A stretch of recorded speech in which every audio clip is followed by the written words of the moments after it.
டூரி talkies ரசிகர்களுக்கு வணக்கம். வாங்க லென்ஸ் நிகழ்ச்சிக்கு போகலாம்.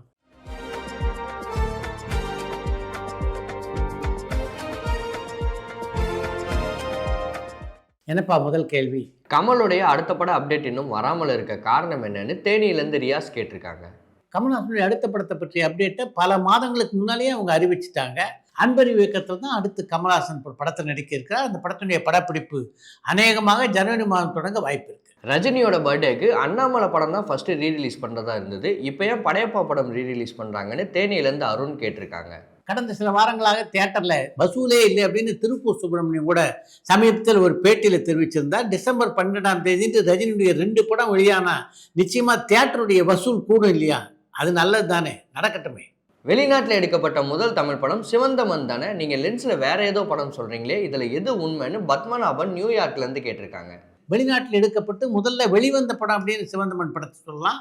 ஏன்னா சிவந்தமன் படத்துக்கு முன்னாலேயே ஒரு படத்தினுடைய படப்பிடிப்பு வெளிநாட்டில் நடைபெற்றிருக்கிறது. அந்த படத்தை தயாரித்தவர் சித்ரா கிருஷ்ணசாமி.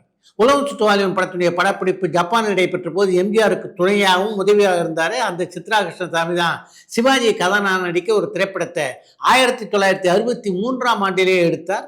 லண்டன், அமெரிக்கா போன்ற பல நாடுகளில் அந்த படம் படமாக்கப்பட்டது. ஒரு சில சட்ட சிக்கல்கள் காரணமாக அந்த படம் வெளியாகலை. போயஸ் கார்டனில் ரஜினியை தவிர வேற எந்த நடிகர்கள்லாம் இருக்காங்கன்னு அஜய் ஒசூர்லேருந்து கேட்டிருக்காங்க.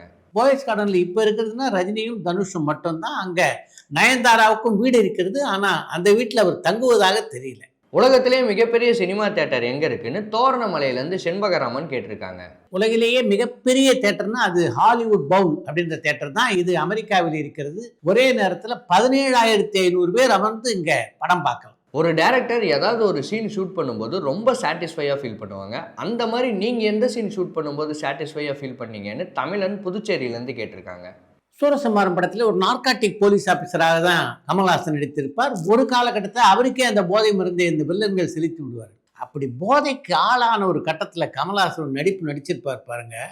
அது என்னை மெய்மறக்க செய்த ஒரு நடிப்பு. கருப்பு ரோஜா படத்தோட மியூசிக் டைரக்டர் எம்எஸ்வி ராஜாவை பற்றி ஏதாவது ஷேர் பண்ண முடியுமான்னு ராஜா திருநெல்வேலியிலேருந்து கேட்டிருக்காங்க. கருப்பு ரோஜா படத்தினுடைய இசையமைப்பாளரான எம்எஸ்வி ராஜா அடிப்படையில் ஒரு சாக்ஸபோன் கலைஞர். ஏஆர் ரஹ்மான் உட்பட பல இசையமைப்பாளருடைய படங்களில் அவர் பங்களிப்பு இருந்திருக்கிறது. ஏறக்குறைய 500க்கும் மேற்பட்ட படங்களுக்கு சாக்ஸபோன் வாசித்தவர் அவர். அவர் இசையமைத்த ஒரே படம்னா அது கருப்பு ரோஜா படம் மட்டுமே. ஏவிஎம் சரவணன் மறைவுக்கு பெரிய அளவில் நடிகர்கள் யாரும் வரலை, அதற்கு காரணம் என்னன்னு தோரணமலையிலேருந்து செண்பகராமன் கேட்டிருக்காங்க. ஏவிஎம் சரவணனுக்கு இறுதி அஞ்சலி செலுத்த பெரும்பாலான கலைஞர்கள் வந்தாங்க. அதை தாண்டி ஒரு சில கலைஞர்களால் வர முடியலன்னு அதுக்கு முக்கியமான காரணம் இண்டிகோ நிறுவனம் பல விமானங்களை ரத்து செய்தது தான். கமல் இன்னும் கால்ஷீட் தராததால தான் பாபநாசம் 2 படம் இன்னும் எடுக்காமல் இருக்குன்னு ஒரு தகவல் வருது. இந்த தகவல் உண்மையான கோவில் புறையோர்லேருந்து பிரபாகரன் கேட்டிருக்காங்க. கமல்ஹாசனே கால்ஷீட் தந்தாலும் பாபநாசம் 2 திரைப்படத்தை தமிழில் யாரும் தயாரிக்க மாட்டாங்க அப்படின்றது தான் உண்மை. ஏன்னா அதனுடைய மூல பதிப்பான திருஷ்யம் 2 இருக்க அதை இந்தியா முழுவதும் உள்ள எல்லா அரசியலும் பார்த்துட்டாங்க. திரும்பவும் பாபநாசம் 2 படத்தை எடுத்தால் நிச்சயமாக அதற்கு வரவேற்பு இருக்காது அப்படின்றதுனால தான் திருஷ்யம் பார்ட் 2 தமிழில் யாரும் எடுக்கலை. மணிரத்னம் அவர்கள் புதுமுகங்களை வச்சு டைரக்ட் பண்ணுற படத்தோட அப்டேட் எப்போ எதிர்பார்க்கலாம்னு கண்ணன் திருநெல்வேலியிலேருந்து கேட்டிருக்காங்க. மணிரத்னத்துடைய அடுத்த படத்தை பற்றிய அறிவிப்பு புத்தாண்டிலே வெளிவர வாய்ப்பு இருக்கு. அடையார் ஃபிலிம் இன்ஸ்டியூட்டோட ஹெட்டா இப்போ யார் இருக்கான்னு கண்ணன் திருநெல்வேலியிலேருந்து கேட்டிருக்காங்க. அடையார் திரைப்படக் கல்லூரியின் தலைவராக இப்போது இருப்பவர் டிராஷ்கி மருது. நடிகை பூர்ணிமா தேவி தமிழில் மொத்தம் எத்தனை படங்கள் நடிச்சிருக்காங்கன்னு கடலாடியிலேருந்து பாலசுப்ரமணியம் கேட்டிருக்காங்க. பூர்ணிமா நடித்த முதல் திரைப்படம் தூரத்தேடி முழக்கம் தான். அந்த படத்தினுடைய டைட்டில் அவருடைய பெயர் பூர்ணிமா என்று தான் இடம்பெற்றிருக்கும். அதற்கு பின்னாலே ஒரு காலகட்டத்தில் பூர்ணிமா தேவியானவர் சட்டம் ஒரு இரட்டரை, நெருப்பிலே பூத்த மலர், கேள்வியும் நானே பதிலும் நானே, யுக தர்மம் ஆகிய படங்களிலே நடித்திருக்கிறார். பாரதி ராஜா புதுமை பெண் படத்துக்கு ராஜசேகர் எப்படி வில்லனா சூஸ் பண்ணாங்கன்னு கோவையிலேருந்து கேசவன் கேட்டிருக்காங்க.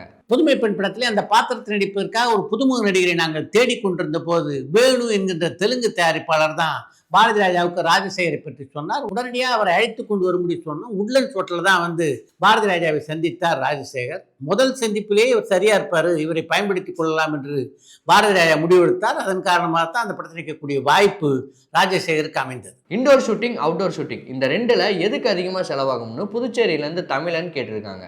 ஒரு காட்சிக்கான படப்பிடிப்பு செலவு அப்படின்றது அந்த காட்சியை எங்க படமாக்குறோம் அப்படின்றத பொறுத்து இல்லை, எப்படிப்பட்ட காட்சி அது என்பதை பொறுத்தது தான். தமிழ் சினிமாவில் எந்த நடிகர் எல்லாம் ப்ராஃபிட் ஷேரிங் முறையில் நடிக்க ஆரம்பிச்சிருக்காங்கன்னு திருநெல்வேலியிலேருந்து தமிழன் கேட்டிருக்காங்க. இப்போதைக்கு சிவகார்த்திகேயன், சிம்பு ஆகிய இருவரும் ப்ராஃபிட் ஷேரிங் முறையில் திரைப்படங்கள் நடிக்க தொடங்கி இருக்கிறார்கள். விரைவில் எல்லா நடிகர்களும் அதை பின்பற்றுவாங்க அப்படின்ற நம்பிக்கை எனக்கு இருக்கு. புனே இன்ஸ்டிடியூட்டோட தலைவராக நடிகர் மாதவன் தேர்வாகி இருக்காரு. இதை பற்றி எந்த நியூஸும் பெருசாக வரலையே, அதற்கு காரணம் என்னன்னு கோவையிலேருந்து கேசவன் கேட்டிருக்காங்க. பூனா திரைப்படக் கல்லூரியுடைய தலைவராக மாதவன் பொறுப்பேற்றுக் கொண்டதை பற்றி பல பத்திரிகைகளில் செய்திகள் வந்திருக்கேன். டைரக்டர் ராஜ் கபூர் இப்போ என்ன பண்ணுறாருன்னு கோவை புதூர்லேருந்து பாபு கேட்டிருக்காங்க. டைரக்டர் ராஜ் கபூர் இப்போ எந்த ஒரு திரைப்படத்தையும் இயக்கல, ஒரு சில திரைப்படங்களில் நடித்து கொண்டிருக்கிறார். டைரக்டர் பி மாதவன் ரஜினி படம் ஏதாவது டைரக்ட் பண்ணியிருக்காரான்னு கடலாடியிலேருந்து பாலசுப்ரமணியம் கேட்டிருக்காங்க.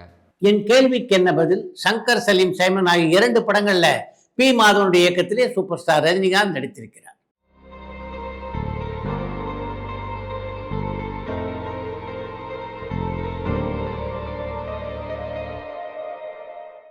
எம்ஜிஆருக்கு பாரத் விருது கொடுத்ததுக்கு அப்புறம் அந்த விருது வேற யாருக்கும் கொடுக்கலையே, அதற்கு காரணம் என்னன்னு தேனியிலேருந்து ரியாஸ் கேட்டிருக்காங்க. இப்ப சிறந்த நடிகர்களுக்கெல்லாம் தேசிய விருது வழங்குறாங்க இல்லையா, அந்த விருதுக்கு தான் ஒரு காலகட்டத்தில் பாரத் என்று பெயரிக்கப்பட்டிருந்தது. அதே மாதிரி சிறந்த நடிகைக்கான விருதுக்கு ஊர்வசி என்று பெயரிட்டிருந்தார். காலப்போக்கில் அந்த பெயர்கள் இல்லை அப்படின்னாலும் எம்ஜிஆர் வாங்கியது மாதிரி சிறந்த நடிகருக்கான விருது இன்று வரையிலே நம்முடைய கலைஞர்கள் பெற்றுக்கொண்டு தான் இருக்கிறார். அடுத்து இன்று ஒரு தகவல். லட்சிய நடிகர் எஸ் ராஜேந்திரன் நடித்த கைதி என்ற நாடகம் தஞ்சாவூர் நடைபெற்ற போது அந்த நாடகத்தை பார்ப்பதற்காக என்.எஸ். கிருஷ்ணன் வந்திருந்தார். அந்த நாடகத்தில் எஸ் ராஜேந்திரன் நடித்த விதம் என்.எஸ். கிருஷ்ணனுக்கு மிகவும் பிடித்து போய்விட்டது என்று தான் சொல்ல வேண்டும். அதன் காரணமாகத்தான் தன்னுடைய மணமகன் படத்தில் நடிக்கக்கூடிய வாய்ப்பை அவருக்கு வழங்கினார் கலைவாணர் என்.எஸ். கிருஷ்ணன். எஸ் ராஜேந்திரன் நடித்த முதல் படம்னா அது மணமகள் படம் தான். அந்த காலகட்டத்திலே மிகவும் பிரபலமாக இருந்த ஒப்பனை நிபுணரான ஹரிபாபு தான் எஸ் ராஜேந்திரனுக்கு மேக்கப் போட்டார். இப்போ அடையாறில் டாக்டர் எம்ஜிஆர் ஜானகி கலைக்கல்லூரி இருக்க, அங்கே தான் எஸ் ராஜேந்திரன் நடித்த முதல் காட்சி படமாக்கப்பட்டது. அப்போ அந்த இடத்துடைய பெயர் மீனாட்சி சினிடோன் ஸ்டூடியோ என்று இருந்தது. முதல் காட்சியில் மாபெரும் கலைஞரான எஸ்.வி. சகஸ்ரநாமத்தோடு நடிக்கக்கூடிய வாய்ப்பு எஸ் ராஜேந்திரனுக்கு கிடைத்தது. அது ஒரு நீண்ட வசனம். அந்த வசனத்தை மிக அழகாக பேசி நடித்தார் எஸ் ராஜேந்திரன். அவர் நடித்ததை பார்த்து கொண்டிருந்த கலைவாணனுடைய மனைவியான டி.ஏ. மதுரத்துடைய கண்களிலிருந்து கண்ணீர் வழிந்தோடியபடி இருந்தது. அந்த அளவுக்கு அந்த படத்திலே சிறப்பாக நடித்திருந்தார் எஸ் ராஜேந்திரன். ஆனால் என்ன ஒரு கொடுமைன்னா, அவ்வளவு சிறப்பாக நடித்தும் அவருடைய பெயர் அந்த படத்தினுடைய டைட்டிலில் இடம்பெற்றதே தவிர அவர் நடித்த காட்சி அந்த படத்தில் இடம்பெறவில்லை. அதற்கு காரணம் தணிக்கை குழுவினர். அவர்கள் அந்த காட்சிக்கு ஆட்சேபம் தெரிவித்ததுனால அந்த காட்சியை அந்த படத்தில் வைக்க முடியாமல் போயிடுச்சு.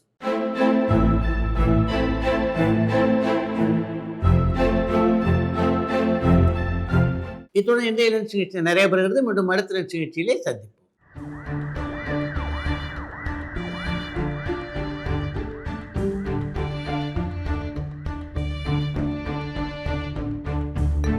பரபரப்பான சினிமா செய்திகள், நட்சத்திரங்களின் பேட்டிகள், சினிமா வரலாறு ஆகியவற்றை பார்க்கவும் படிக்கவும் உங்களுக்கான இணையதளம் touringtalkies.co.